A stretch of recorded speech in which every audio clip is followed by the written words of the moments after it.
I'm Sarah Maniscalco Robinson. Today's date is December 9th, 2022. I'm in Cedar Rapids, Iowa, interviewing Mike MCElmeel.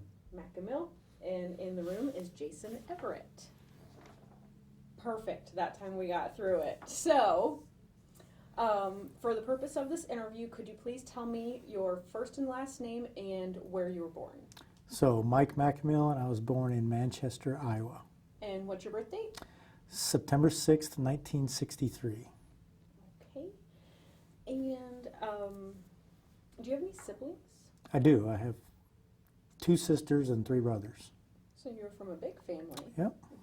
What was it like growing up in Manchester, Iowa in the 60s and 70s? So I only lived there for a year because my parents moved to Cedar Rapids when I was like a year old, so I don't really remember living there.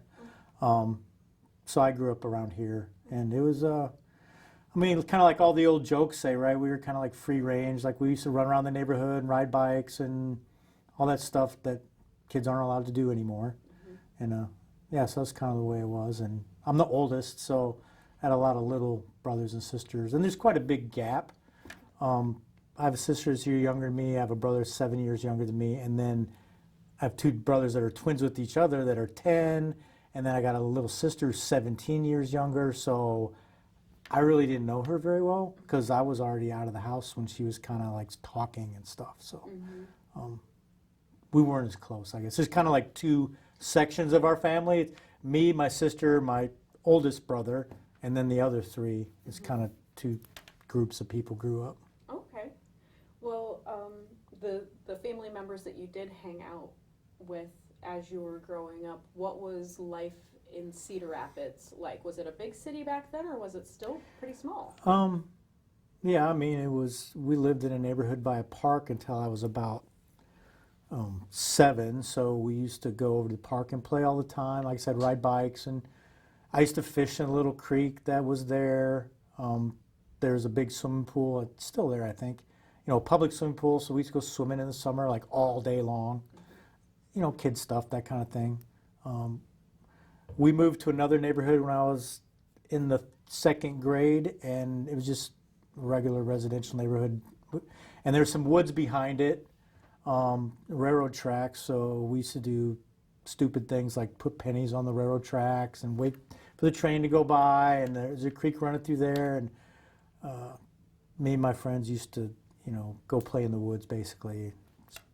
Sounds good. Dig with sticks, make dams, you know, stuff boys do, I guess. And then we moved out to north of Cedar Rapids when I was in junior high, and that's where I ended up living until I left the house, kind of on an acreage. Did you have any family members that were in the military? Yeah, my dad was in the Air Force, kind of in that transition between the Korean War and Vietnam. He was in from 59 to like 63, so about the time I was born. And my Uncle Jerry was in the Navy, and he spent 20 years between active and reserves, and he was actually in the Vietnam War in the Navy. So those are the 2 closest relatives. I had a great uncle that was in the 11th Airborne in World War II, but I didn't know him very well. I think I talked to him like one time when I was younger. I wish I could have talked to him more, knowing what I know now, but he was already passed away. So. Do you remember a time in your life where you thought, I think I'd like to join? Yeah.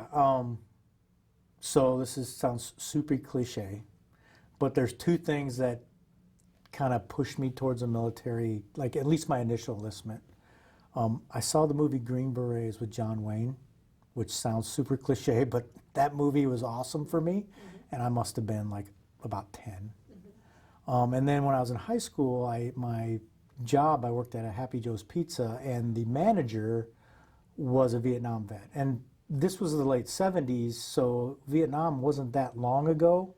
So he was a fairly recently left the service vet, and he'd been wounded 3 times, and he always told me stories, and he was in the 82nd Airborne.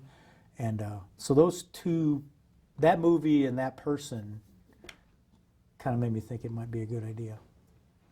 Your manager at the time that you were talking about at Happy Joe's, was he kind of a mentor for you at that time in your life? You looked up to him? Yeah, I would say. I mean, I worked a lot when I was in high school, and so we had a lot of interaction, and he was really, kind of a friendly person. So he would talk. He didn't ignore us because we were kids, and of course, he seemed old then, but he was probably like just 30 something. But I was like 16, so. He was super old. Yeah, super old, and he would talk, and he brought his uniform in for me to see one time, and I thought that was pretty cool. And he'd talk about jumping out of planes, and I also thought that was pretty cool. So, yeah. So I don't know if a mentor is the right word, but definitely an influence. Definitely. So when did you actually join the military? So it was in 1982. I joined delayed entry. I graduated high school early. So I went to one semester my senior year. So I was basically done with school in around Christmas. I hung around, worked at Happy Joe's through the following spring and summer. I joined the delayed entry program, I think somewhere in the spring of that year, so like spring of '82. But my mom didn't want me to actually leave till after her birthday, and her birthday's in September, so I actually joined the Army and went to basic training in September of '82. When you originally got into the military, what did you want your job to be? I laugh about this because they saw me coming. I walked in the recruiter's office and said, I want to jump out of airplanes. And they're like, okay, we're going to make you an 11 series, infantry. And I was like, oh, okay. So I went through infantry basic training and to being a mortarman, an 11 Charlie, because they kind of decide based on aptitude, at least they did at the time, like, we're going to make you 11 Bravo, 11 Charlie. I became an 11 Charlie, so they just told me what I was going to do. Then I graduated basic training. I went to airborne school. I came home on leave for Christmas. I started airborne school in January of 1983, and I showed up, and I saw all these other people that had all these other jobs. And I was like, you don't have to be in the infantry to jump out of planes? That's the first time I knew about that. So, yeah, they saw me coming, but. Lesson learned. Yeah. I mean, I enjoyed my time, but I could have done other things. Was jumping out of planes as cool as you thought it was going to be? Yeah, it was pretty cool. I did it. I was on jump status except for the entire time I was in the military, except for like 2.5 years. Wow. What kind of things did you learn, or what's the point of basic training and your follow-on jump school, of course? Back then, I guess it was. We hadn't been in a war since Vietnam, but Vietnam had been fairly recently, within 10 years. All my drill sergeants were Vietnam vets. Mm-hmm. So it was I think it was kind of the transitional period between the old school Army, what I would call the old school Army, with the pickle suit fatigues and the steel pot helmets. I had that stuff in basic training, but when I got to my first unit, we had BDUs and Kevlar helmets. But we had Kevlars because we were the 82nd Airborne and we were a little bit more elite, right? So not everybody had those yet. And so it's kind of a transitional thing. And so there's a lot of, I guess they're trying to transition to new ways of thinking, but there's still a lot of old school, like we've always done it this way kind of stuff. I actually met one of my best friends in basic training because you were still allowed to smoke back then. And I started smoking because then I could take a break instead of getting smoked. Like doing push-ups. Mm-hmm. I was in the smoking tent. Now they don't let you smoke anymore because it's obviously bad for you. And I only smoked during basic training. I quit after that. So I want to talk a little bit about camaraderie mm-hmm. and building friendships, like you had just mentioned with your friend. How does that help you be a better organization, having each other back? You got to have buy-in, right? I work in a hierarchical kind of profession now. I'm a paramedic, and they try to build that camaraderie in like public safety and public service. I don't really see it. The military is much deeper. Mm-hmm. One of my pet peeves, honestly, is when somebody's like, these are my brothers. I'm like, they're not my brothers. They're people I work with, mm-hmm. right? They're nice people.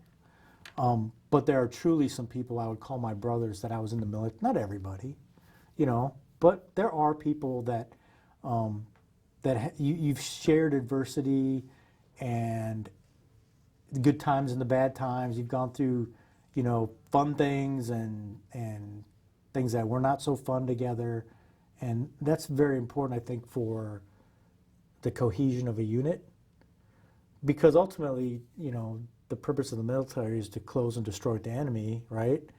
And you don't get people to do that willingly unless they have buy-in, and you can only get buy-in by forming those bonds through adversity and everything else. So. And for a lot of people, that adversity starts right at basic training. Day Yes, one. depending on your. Getting off the bus. Yeah, basic training wasn't that hard for me. I mean, it was hard. I'm not gonna say it was easy, but I wrestled the entire time. Being from this area, and until I went to Special Forces selection, wrestling practice was the hardest physical thing I'd ever done in my life. Basic training wasn't that hard physically. When did you go to Special Forces school? Was it right away, or did you serve in the 82nd for a while? I was in the infantry for like 7 years, so. Okay, so let's talk a little bit about that first. Yeah, then. so I was in the 82nd Airborne, first 325. I had a 4-year enlistment, but at the time they were trying to downsize the Army, so they let me get out early. So I was maybe 3 years and about 7 months, and I actually got out of the military, and I came back here for about 14 months, and I was in the reserves. There used to be an old Army Reserve Infantry unit here in Cedar Rapids. It's no longer, around. And I was in that reserve unit, and I was working, and I was going to college at the University of Iowa. And after about 14 months, I decided that I hated everything I was doing, but I really liked the Army. So I saw another recruiter, and he said, so I'd gotten out as an E5, a sergeant, and they said, you can go back in as an E5. You don't have to go to basic training because you've only been out a little over a year, but we're going to put you in whatever unit that we need you. So, because I wanted to go back to 82nd. And so they sent me to Fort Benning, Georgia, because at the time, this was 85. So at the time, 87. They were standing up the 10th Mountain Division. Because the 10th Mountain Division had been deactivated after World War II, and they were standing it back up in like 1987-ish. And I was one of the cadre of NCOs in the 10th Mountain Division. So we were at Fort Benning for like 9 months, and then we subsequently moved to Fort Drum, New York. And I went to Special Forces from Fort Drum. Okay. Well, let's talk a little bit about some of your earlier deployments and how that affected you in life experience, we'll put it that way. So you had mentioned that your first deployment was to Sinai. Yep, I was an E2. How was that, being an Iowa kid, showing up in the Middle East with the culture? Yeah, it was interesting. I mean, literally, the first time I was ever on a plane was when I went to basic training. And I'd never, obviously, been to any other country. But, the Sinai, especially the time when I was there in the early 80s, was very remote. The base that we were on had a lot of infrastructure, but we didn't go outside of it except to do patrols and traffic control and to do our job. And so I didn't get to see a lot of the culture except for when I'd go to the town that was south of there. We would walk to Sharm el-Sheikh. But at the time it was just barely getting started as a tourist attraction, and we would just hang out on the beach. So we got to see a lot of beach type activity. And that was interesting to me. There's a lot of, I don't know how it is now, there was a lot of young European expats there that were just bumming around, traveling around, making a little money. A lot of them smoked weed, and they always were trying to get us to do, and I was like 20 years old, so that stuff was interesting to me. So I was like, oh, the pretty girl wants me to come over here and talk? Yeah, I'll go over and talk, you're right? So, yeah, that was all new. So, and I saved a lot of money over there because we couldn't really spend any. Because there's nowhere for us to go. Mm-hmm. They didn't have a lot of shops back then. No, we the only time that we got to see do any kind of shopping is we could take a 4-day pass to Eilat, Israel, So I went to Eilat a couple times, hung out in Israel. That was fun. That was fun. And then they did have some trips to like Cairo and whatever, but I didn't go. Yeah, I didn't go. See the pyramids. Yeah. Right. So, yeah, I don't want to talk too much about the Sinai deployment, except for that you were probably just a young kid. Yeah. Learning the ways of the world at the time. Yeah, I saw my first individual get shot, and that was not hostile fire. One of my squad members shot himself in the leg, and so it was an accidental discharge. So I'd never seen anybody get shot before. So that was the first time, and just it was something that I enjoyed. I learned how to scuba dive there. Yeah. So it was pretty neat, and I got a lot of good memories from that deployment. It's a good way to kind of slow, it's a good way to get started as a young person. Yeah. We'll put it that way. Yeah. All right, so let's talk a little bit about your time in the 10th Mountain Division, because I'm very interested in what you did and how they were starting that back up again and why. Yeah, so the why, I don't know. I think they just wanted more light infantry units that were maybe, they were of the same caliber as, say, your 101st or your 82nd, but they didn't have to send them to jump school, and they didn't have to spend that. So they were just trying to get more force projection, I think. And the way, it was a very interesting time, because I mentioned I was cadre, so all the NCOs showed up there, and I was one of them, and they're like, okay, you're going to be in the 60 millimeter mortar section for this company, but I had no soldiers. I was a squad leader without soldiers, because what they had done is, they don't do this anymore, I don't believe. They had put cohorts through basic training. So all these kids, the entire company, went through basic training together at the same time. And then went to the same unit. And then they went to the same unit. And is that a good thing? I think the intent was for them to build that camaraderie. So they all knew each other. They'd been through basic training and all that, but then they got me, some new guy, telling them what to do. So that took a little bit of adjustment.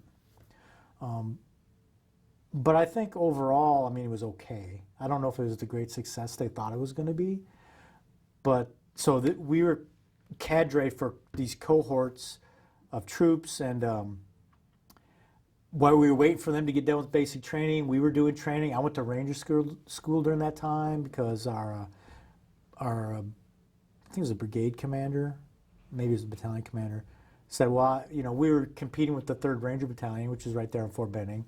He's like, well, I want all my NCOs to be Ranger qualified. So I went to Ranger school during that time. How'd that go for you? That was a significant part of my life. Another significant event. I still remember things. I was 25 years old, and I was extremely lucky, because, regular infantry unit, non-airborne special guys don't just get to go to Ranger school when you're in E5. The slots are very hard to come by, and I got very lucky to go. So I consider myself fortunate. It's something I'm very proud of. I was never in the Ranger Battalion or anything like that, but going to that school, I still use things from the Ranger Creed in my life right now, right? The integrity and the focus and the accountability of the whole thing, and just the suck of it, Embrace it. Yeah, it was interesting. Let's talk a little bit about how it makes someone feel to have the pride of getting through that. What was that like, is getting through it and being done with it, and how did that make you feel as a soldier? Well, they definitely, pump you up about it, right? As they should. And, because once again, you're trying to build that camaraderie and that relationship. We're all Rangers, so Rangers, never leave a fallen comrade. They always strive to be better than everybody else, et cetera, et cetera. So they definitely pump you up. Personally, like I said, I was proud of my accomplishment. It was an incredibly hard school. I was pretty young, and it was the first time that my father ever saw me graduate from anything, because they didn't make it down to basic training graduation or airborne school. But my dad drove, he got off of work on a Friday. I think it was a Friday. Anyway, he got off of work and he drove from Iowa to Fort Benning, Georgia, straight through with my mom and my other siblings without sleeping, just so he could make it to my graduation. He pinned my Ranger tab on, so that was pretty cool. For somebody watching this that doesn't really know what Ranger means, can you give like a brief synopsis on the kinds of things that you need to do at Ranger School so they realize the level of what it means to be a Ranger? Yeah. So the Ranger battalions, the guys that are actually in the Ranger units, it's the premier light infantry fighting force for the military, for the Army. But you don't have to be in the Ranger battalion to go to Ranger School. Ranger School is a leadership school, and the way they develop your leadership is by having you do varying sizes of combat patrols, reconnaissance, ambush, and raid patrols, and in different leadership positions, like you'd be the patrol leader or the assistant patrol leader, or you might be navigating, and you're graded on all these. And they stress you by giving you very little food and very little sleep. You get one, at the time I went through, we got one MRE a day, supposedly, and we slept 4 hours a day, supposedly. That didn't always happen. In fact, it rarely happened. Well, it's 4 hours, but not necessarily consecutive. Yeah, not all together, right? Not all together. And they were just trying to put that stress on you and have you perform as a leader.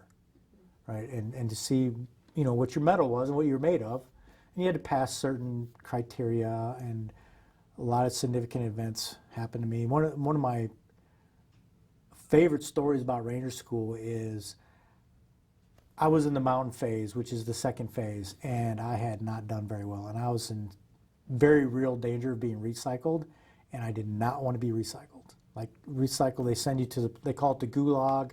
You send it back at Fort Benning, and you got to do menial chores like picking up pine cones and crap until the next class starts. Then you got to start all over. And I didn't want to do that because it sucked. I didn't want to do it twice. So I had one more patrol, and I was going to be the patrol leader for movement to the new patrol base. So we had just conducted a raid, and how they kind of did it is every phase of the operation, they had different leadership positions. So you'd have movement to the patrol base, and you might be the patrol leader for that, and then you're done, and they'll pick a new person, and that person would do actions on the objective, and they pick a new person, and that was me. I was going to move to the new patrol base. And I'll never forget this. The Ranger instructor showed me the map. So this is like 2 o'clock in the morning, and we're under the poncho with the red flashlight. He showed me the map. He says, you need to go this way, and you go down this ridge line, go about 2,000 meters, and then that's where we're going to have the patrol base. Because he knew that we were going to get picked up the next morning. I didn't know that. I was just doing what I was told. Well, he takes the map away, so I don't have a map. And I told my point guy, this is what we're going to do, and he said, okay. Well, he went around, there was 3 fingers, and we were supposed to go down the middle one. He went down this one. Not having a map, not knowing where we were going, it's the middle of the night, I was totally lost. And they knew it. I believe we were so lost that the Ranger instructor was lost, because I don't think he knew where he was at either. And so the harassment just began, right? What are you doing? Where are we going? Where are we at? What are you going to do? Just all night for like 3-4 hours. Finally, about 5 o'clock in the morning, I'm just exhausted, and I'm like, I'm screwed. I'm failing this right now. And he goes, well, you guys go to the top of this ridge line, and we're just going to set up there, and I'll figure out where we're at. The Ranger instructor said that. So we climbed this very steep ridge, and we got our little perimeter, and I put out security, and I spent the next 4 hours until they came to pick us up, making sure everybody stayed awake. I just literally walk around the perimeter, kicking people awake, and by the time I'd do a 360, they'd be back asleep again. And I just kept doing it for like 4 hours, feeling very sorry for myself. But we got our trucks, went back to Dahlonega, and a little bit, we cleaned our equipment, and a little bit later in the day, they call us to get our grades. And he calls me over to the picnic table, and he goes, Ranger MCElmeel, I was going to fail you. I was It's going to fail you and recycle you.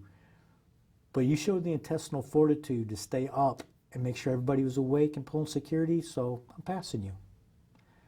I was like, whew, like dodged a bullet on that one, right? And so I went on and to the next phase, which I think was the swamp. No, we went to desert. They still had desert phase back then.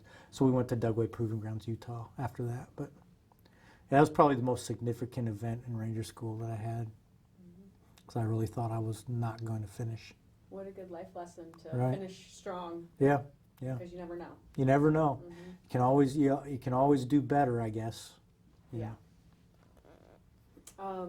So when you were done with Ranger School, then where did you get assigned? Were you still? So I was with 10th Mountain, but still? we moved to Fort Drum, New York, and I was a 60 millimeter mortar squad leader, section leader, for about, I don't know, I think like 2 years. And so I went to SF selection in 1990. Mm-hmm. So whatever the timeline works out there. And I got recruited out of Fort Drum. Because when I went back in the military after my break, I had already decided I was going to Special Forces. I was like, I'm going to make it a career, and this is what I'm going to do. So I'm not going to say I was biding my time, but I was just waiting until it was time to do it. So it was like 2.5 years, and I went to selection. I'm sure that Ranger tab helped.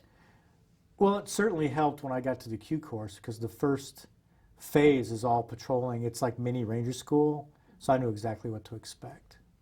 Yeah. So why do you think that was one of your goals? Are we talking John Wayne again? Yeah, I think so, maybe in the back of my head. But I also had decided that if I was going to go back in the military, I wanted to like do something important.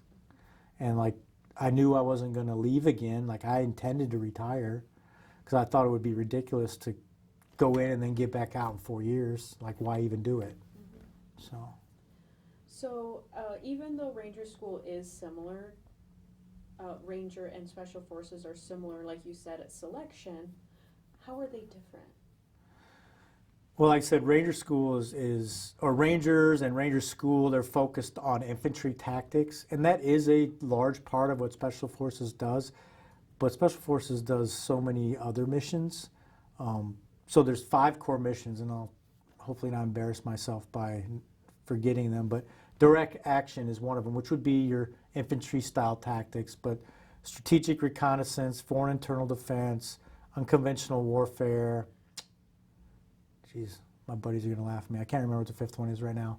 But so there's different things that you have to be able to do, not just infantry stuff. What do you think sets them apart from the rest of the military? I know every Special Forces is like, we're the elite, but what makes you different? So first, we are the special. I don't want to sound arrogant, but we are the Special Forces. Like it's kind of been, that term's been co-opted.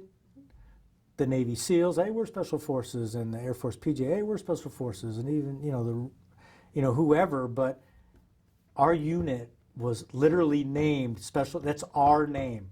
Everybody else is Special Operations. So to me, there's a huge difference, right? There's a huge difference in mission and capabilities. I saw this when we were getting ready to go to Iraq, and after, some other deployments, all the other people that were in the Special Operations Command, it's all about money, right? Everybody wants a piece of their pie, and the Special Forces soldier can do those 5 missions. We're all language trained. We're force multipliers, and I saw a lot of those other special units saying, "Oh, we can do that too. Like we can do that. We can speak other languages. We can teach people how to do stuff." They're trying to absorb those missions so they can get part of the pie. You know what it's like to have little brothers and sisters. Yeah, is what you're saying. Yeah, I do. Yeah, and I'm very proud of what I did. So I got my own opinions, but I think we do what our job is very, very well. Would you be able to tell me a little bit about a few of your missions? Would you be allowed to? Yeah, I think anything that I could talk about has been in the news. Okay. So I've done stuff. When I was in Bosnia, we did counter sniper operations for President Clinton. He came for a summit. I spent 3 days on the rooftop in downtown Sarajevo looking for snipers. Like, we were set up in a sniper team looking for people that may try to take out these dignitaries. That was a mission we did. When I was in Uzbekistan, right after 9/11, Uzbekistan asked for some help in their border with Afghanistan, so they got pretty top priority. But we were teaching them, we're teaching their special forces. They're trying to stand them up, and we were teaching them. We taught them we basically ran them through a ranger school, some marksmanship, urban combat, medical training, and then what do they call it? Everything that the U.S. military does with a foreign military has to include like human rights training. So we taught them human rights training as well. Like, hey, you can't just like abuse prisoners, stuff like that. Like rules of engagement. Yeah, Stuff. right. Which is, news to some of them, right? Yeah, Geneva Convention's a thing. Yeah. So, and just a lot of, I did liaison work with the Russian Airborne Brigade, one of the Kosovo deployments I had. So just a lot, they use this for a lot of things. It really sounds like jack of all trades. Yeah. Really not any one specific skill. No. Like I said, we pride ourselves on like being a force multiplier. Like when I went into Iraq, it was my team, so there's 10 of us because we were short 2 people, and we divided in half and we were doing reconnaissance, but we had about 200 Kurdish, Peshmerga that were with us, and we, were managing them. So we had 5 people, basically, and they were augmenting us. So. What year was that you did? So I was in the initial invasion, so like 2003. Let's dig a little bit deeper into that experience, and we'll talk about that. So, with the initial invasion, how did you get notification, and what was that like going into it, like especially after September 11th? So that whole 2-year period, it's almost 20 years ago at this point, so it's a little bit fuzzy in my mind. So I'll try to be accurate, but that whole 2-year period after 9/11 for us was just like I was constantly deployed. Went to Uzbekistan for I think 5 months. We came back and went to Kosovo right away for like 6 months, and this was 2002. And then we came back and we kind of started getting the heads up that we were probably going into Iraq. That brings up a really good point, though. Could you tell me the story about September 11th for you? Oh yeah. So I had just got back to the United States. I had been stationed in Germany in Stuttgart till August of 2001. So I had PCS to Fort Carson, where 10 Special Forces Group was at. So I'd already in process. I'm pretty sure already in process by 9/11, but I was pretty new to the unit, right? And I'd taken over as team sergeant for the military freefall team in 3rd Battalion. We were still living in like a hotel, I forget what they call it now, but the one on base that they always have. And my daughter was in elementary school. My son had not started. He was like in junior high, and he hadn't started school yet. No, I'm wrong. He was out of high school, but just recently graduated, so he hadn't started like college or anything like that. But my daughter was like in the 3rd grade, I believe. And we were in the isolation facility, so they have like exercises, right? So you always do pre-mission planning, and they'd put us in an isolation facility where you're not allowed to talk to anybody. They treat it like, special compartmentalized information. You got to have an escort in and out of the building, and et cetera, et cetera. So we're planning a training operation to Montana. Sorry, it's Montana. And I'd sent the guys to breakfast, and I was like guarding all the equipment, right? And they came back and they said, hey, some plane ran into a building in New York. And that's what they said. And I was thinking like maybe some small plane hit a high rise. You know, it happened before, and think like it was any big deal, not as big as it actually was. And then about an hour later, they came and they said, "Hey, exercise is canceled. Go back to your units." So we went back to our team room, which is, you know, down the road and across the street. And we kind of were like, "What's going on? What's going on?"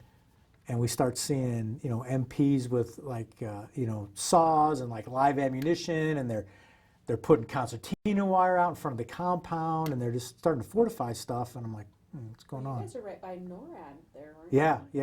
Yeah, in the same area. And so our commander called us all together. He said, "Hey, you know, there's been an attack, and right now we don't know what's going on. We don't know what we're going to be doing. But if you need to take care of your families, you need to leave and go take care of your families." So I called my wife, and I said, "I'm going to go pick up my daughter from elementary," because she was off post. So the entire rest of the day on 9/11, I spent getting off post, picking up my daughter, and then waiting like 6 hours to get back on post, because as you can imagine, they were ripping vehicles apart. Like I had a minivan at the time. They took the seats out, mirrors under, looking for bombs, dogs. They had, you know, 240 Bravos on Humvees at the gates, like pointing out. Like it was a very tense time. But I spent most of that day trying to rescue my child from school. And then, you know, I don't remember what happened the day after that, but we were kind of like in a holding pattern for a couple weeks, and we'd heard a bunch of rumors. And then 5th Group went into Afghanistan, and we're like, are we going next, kind of thing. And my team ended up going to Uzbekistan instead, about 3 weeks after that. So we can go ahead and fast forward and talk about the invasion of Iraq now. Mm-hmm. You had said that it was a couple years coming, Mm-hmm. in the making, of course. Can you tell me the story about going in and what that was like? Yeah, so we deployed before the official invasion date. We were staged. We were in Romania, Constanta, and we were staying in a hotel. And they'd commandeered this large hotel. I think it was a resort. It was huge. And we were doing pre-mission training in the hotel, and you know, doing what we could do to get combat ready, because we didn't know when things were going to start. We had some intel assets in the country that were like feeding us information. Some of our guys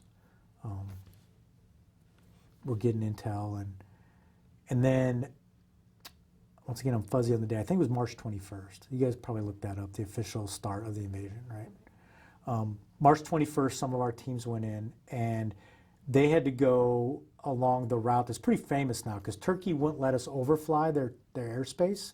So we were infilling on MC-130s, and the guys had to go on the flight route. It's called the Ugly Baby. It's pretty famous, and there's a lot of anti-aircraft fire, and they really got shot up. They had to fly from Romania along the border with Syria, on the border with Iraq and Turkey, because we were going to northern Iraq. We were initially, our part of the invasion was to be a distraction force, because the main force is coming from the south.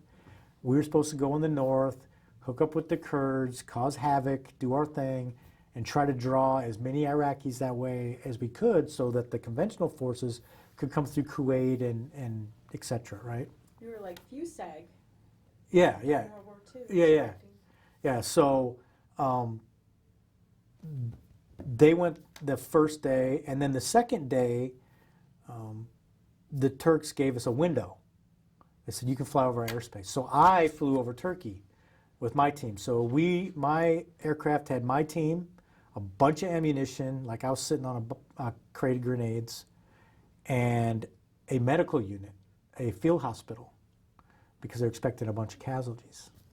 And we flew, and I forget how long the flight was, but when we hit Iraqi airspace, like I didn't know C-130s could do that. And I'd been in planes a lot of, I was a free fall instructor, I was an 82nd, I've been in a lot of C-130, I didn't know they could do that. They were flying low, and you could see in people's houses. And they were juking left and right, and you could just see the anti-aircraft fire, like the tracers coming up, and like the rockets, and you could just, like, you can't do anything. Like, I'm stuck in the back of this thing, like I'm hoping I don't get blown up, kind of thing. Through everything you've been through up to this point, was that like That the was, moment? well, I mean, sort of. I mean, I've been scared a lot because you do certain things and anybody tells you they're not scared, like jumping out of a plane is lying to you. Everybody gets scared, right? I think I felt the most helpless. Because, you know, if you jump out of a plane, you got a parachute. I'm the master of my own destiny, or other things. Like I can, you know, take control of the situation. But when you're back of the plane, they're shooting at you with anti-aircraft, like, and you're not flying it, there's not a lot you can do, but just hope that you know. So that was pretty interesting. And we landed in Al Salmaniyah. It was an old airstrip in northern Iraq. And we got off, and the most anticlimactic thing ever, they had a bunch of buses for us. So we just went through all this like combat stuff, and they roll up and they're like, hey, get on the bus. So yeah, I'm like, all right. And they had a bunch of Kurds forming a perimeter around the airfield. And we got on the buses and we went to this building, and we kind of crashed out in this hallway. And the next morning our commander said, okay, here's your vehicles. We had two Range Rovers. They're white. And you guys, this is your area of operations. We want you to go basically, literally what he said was go do good things. He's like, this is your area, go do good things. So myself and my team leader, we kind of looked at what we were going to do.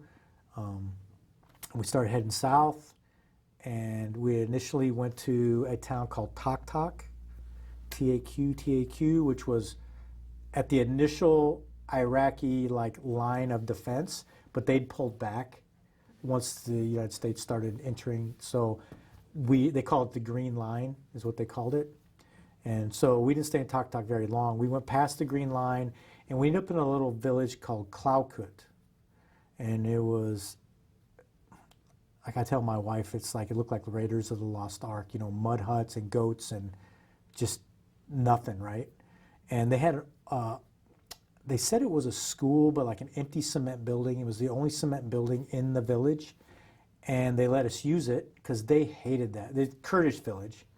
And they hated the Iraqis. They just hated them. And so they're like, yes, America, come stay in our building.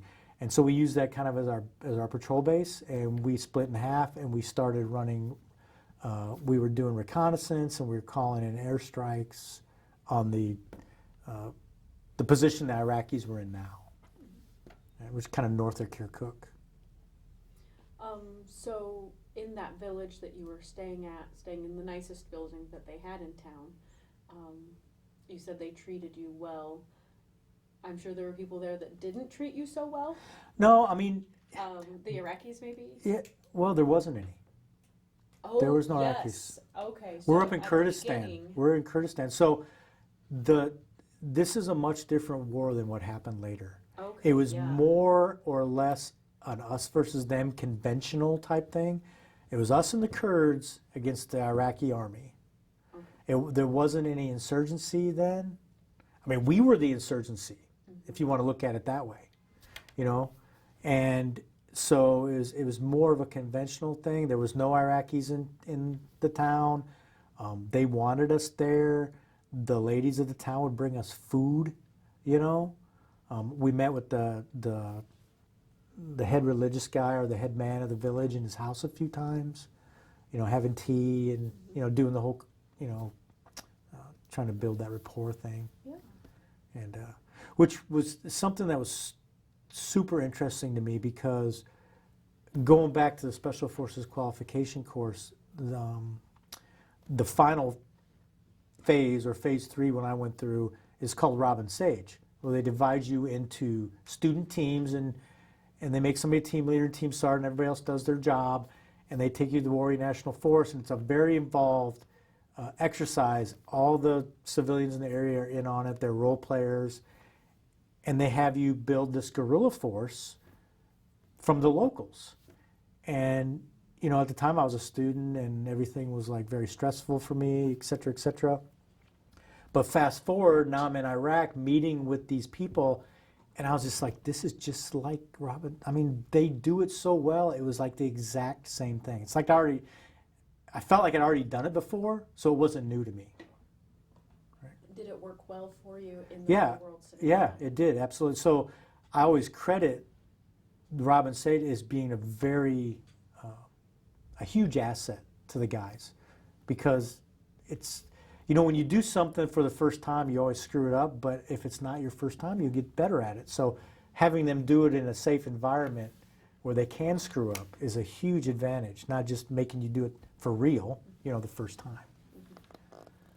Did you develop any relationships with people on your deployment, not just your guys, but maybe some of the locals? No, because my deployment, to be honest with you, wasn't that long. Remember, like I said, that the atmosphere was different. Like, eventually the Iraqi army crumbled and just disappeared, and we moved into the town of Kirkuk. And we were in Kirkuk for a month or so, trying to gather some intelligence and looking for, and there started to be some sporadic insurgent activity, and we were kind of trying to identify who they were and making contacts. And now our focus had moved from direct action to kind of that intel gathering, reconnaissance thing, and we were developing sources and making lists of contacts. But President Bush went on and said, "Hey, the war's over." So we redeployed. I was only in Iraq for maybe, I can't remember exactly, like less than 2 months. Oh, really? Yeah. So the invasion, right after the invasion, and then they sent us home. And I was getting ready to retire. So I put in retirement paperwork, and the rest of the guys went back shortly afterwards, because now insurgent activity. So then they started, but I did not go back. But you had a good 20, so. Yeah, I had 22 actually, because they did what do they call it, stop loss. So I was stop loss during my 20, so I was like, well, I got to stay here for this long. I might as well do 22 and get an extra little bit of retirement. Okay. So. So I see here that you retired as an E8 Master Sergeant. Yep. Let's talk a little bit about leadership and what that means to Okay. you. So having a group of guys, were you the E8 while you were on your deployment? Yeah. Well, in the last deployment, Iraq, I was a team sergeant in Iraq. Okay. Why is it important to be a good leader in those types of situations where things can get a little bit hectic? Well, I think the leadership needs to start before that, like way before that, because especially in that type of unit, we're very decentralized. Everybody's a type A personality. There's a lot of why are we doing this, and if they don't think it's a good reason, they're not going to do it. They're so smart. Right, because they all could take your job. Like anybody on that team could have done my job. I've just been there longer than everybody else, right? So, you gotta start that relationship, and I've always subscribed to the philosophy, and I still do it now, when I manage people or things or do anything that requires any kind of leadership, is I'm going to tell you what to do. If you have any questions, ask me, and then I'm going to assume you're going to do it correctly. And if you're not going to do it correctly, you should come ask me more questions. Because if you don't do it correctly and you didn't ask me questions, then we're going to have a problem. But otherwise, I'm going to stay out of your hair because I trust that you're going to do your job. So that's kind of the way things were then, too. Like, my guys were good. So I'd say, hey, we're going to do this. And they would do it, I don't think you ever had to worry about them, like, shirking their responsibilities, No. being all the... No, you have all kinds of personalities, and people have different opinions, like I said, but when it comes down to it, they're there because they want to be there. They're not being forced to be there, and everybody does their job. Yeah. What kind of life lessons do you think you learned from being in the military? I don't know. I have to think about that one for a minute, because so many life lessons, and I don't know if I got them from the military or I just picked them up, but I think the biggest thing is integrity, right? Just in general, like, integrity is huge to me. And I think that comes from the military. Like, do what you say you're going to do, or don't say you're going to do it. And then follow up and actually do it. And I find that's lacking sometimes in the civilian environment, right? And, you know, they just don't value it as much as maybe the military folks do. And then just, you know, taking care of your equipment. And I think the biggest life lesson, and I joke with my kids about it, when they're in high school, I used to say this all the time, and they'd look at me like I had three eyes. Because I was kind of serious and kind of joking. But I would tell them, you know, if you do the small things wrong, somebody's going to die. But in the military, that's true. You got to do the small things correctly because they do matter. Like I said, I was on jump status for, you know, like 19 out of my 22 years. And about 14 of those years, I was a free fall guy. Yeah, tell me about that. I don't know I've never heard of free fall, so what is it? Okay, so it's military free fall parachuting. So, you know, you're jumping without a static line. Eventually I was a jump master, so there's a lot, like you're in charge of making sure all those guys are safe and their equipment's good to go, and navigating the plane to the intended drop zone and all that kind of stuff. And if you make small mistakes, somebody could die. So you got to really pay attention to detail. Yeah, I spent a lot of time as a free fall guy. And, you know, every team in Special Forces has their specialty. So that's just kind of where I ended up. Okay. Why did you choose it, or?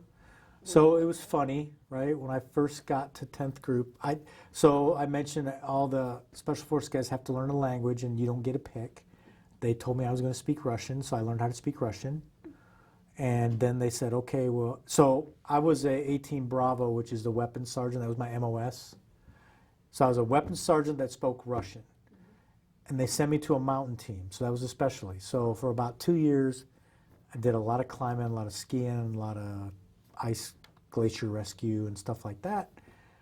But then the free fall team had an opening, and their team sergeant, his name was Paul Sherlick, if I remember right, said, hey, Mike, would you like to go to free fall school? Which, once again, like, pretty unheard of. Like, it's a hard school to get to.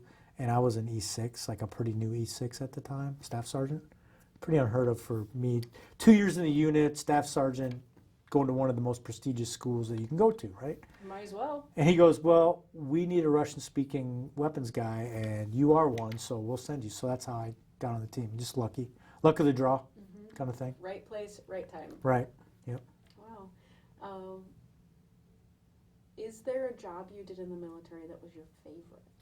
When I was a free fall instructor, it's the best job I ever had. I was down in Yuma, Arizona, teaching for the schoolhouse, and I was jumping 6 times a day, and that's what I did for a job. I just jumped out of airplanes 6 times a day, and teaching other people how to do the same. You mentioned earlier that if you're not scared, then they're lying. Did you ever become complacent, or did you always have it in you to be vigilant? The anxiety was less, but there's always a little of anxiety there. And then it would spike during certain evolutions. Like, you know, during my time there, I ended up doing some videography. So the first time I ever jumped with a camera on my head was like weird, because you got to kind of like hang out of the plane. And awesome. Yeah, weird but awesome. And then I went to tandem master school, so the first time I had a human attached to me in the front, that had a lot of anxiety associated with it. Yeah, because you can't control that other person. I mean, you can, but lots of more things can go wrong. I mean, there's procedures, obviously, but, and then vice versa, when I was the person on the front, because when you went to school, you'd partner up. One person would be the tandem master, one person would be basically the cargo. And then you would switch and go do it again. And when you're strapped to somebody and they got all the control, that's really weird. How are you not bored with life now that you've lived such an exciting career? What do you do with yourself? Well, my wife would say that I've got ADHD and that I don't sit still. So, you know, I work as a paramedic, I work as a police officer, I teach paramedic stuff, I teach firearm stuff, I do jiu-jitsu, I teach that. So I just stay very busy. Why did you choose to continue to serve? Because it sounds like you're still doing service-related items. Mm-hmm. Why do you think that's important for our society, for people to continue to give back? Well, I think, you got to use your talents, and everybody's serving, right? If you're a good, productive member of society, then you're serving the greater good. So I don't think any job, sometimes people get wound around their job. I don't think any job is more important than any other job. I really don't. If you do a good job, then you're doing a good job. I personally like jobs where you're not doing the same thing every day. When I first retired, I was dispatching semi-trucks. Hated that job. Hated it. A lot of conflict. Go in, sit down at your desk, answer the phone, talk to drivers who didn't want to be talked to, and there's a lot of confrontational stuff. I did not like that job. Then I got a job with a security company, and I ended up becoming part of the management team. I did that for like 10 years. But that was boring, because once again, the same thing every day, and I didn't really like that job either. During that time, I started doing emergency medicine, and I got into law enforcement. And then eventually I just decided that I wanted to do that full time because it was more interesting, so I did. If you were talking to a young person that's considering joining the military, what kind of advice would you give them? So my nephew just asked me this question the other day. I would say that if your plan is to go in the military and just save some money and like get some college money saved up or whatever, then go into a combat arms MOS, because you'll learn a lot about yourself, and they got pretty good bonuses. Reverse that. If you're going to go in for a short time, you should get a skill.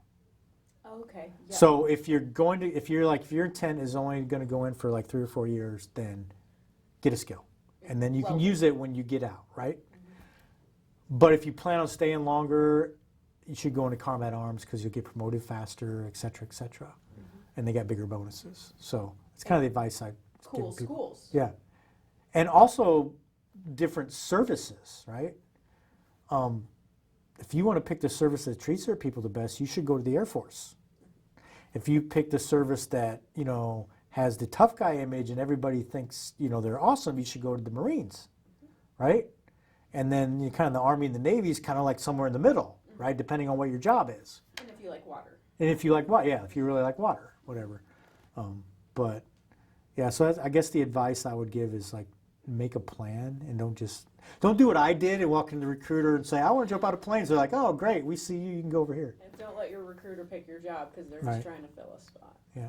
All right. Well, I am out of questions, Okay. but is there anything else or any other stories you would like to tell that I didn't think to ask? I got so many stories, but I can't think anything like special right now. On the spot. Yeah. All right. Well, I think that's about it. All right. Thank you. Thanks.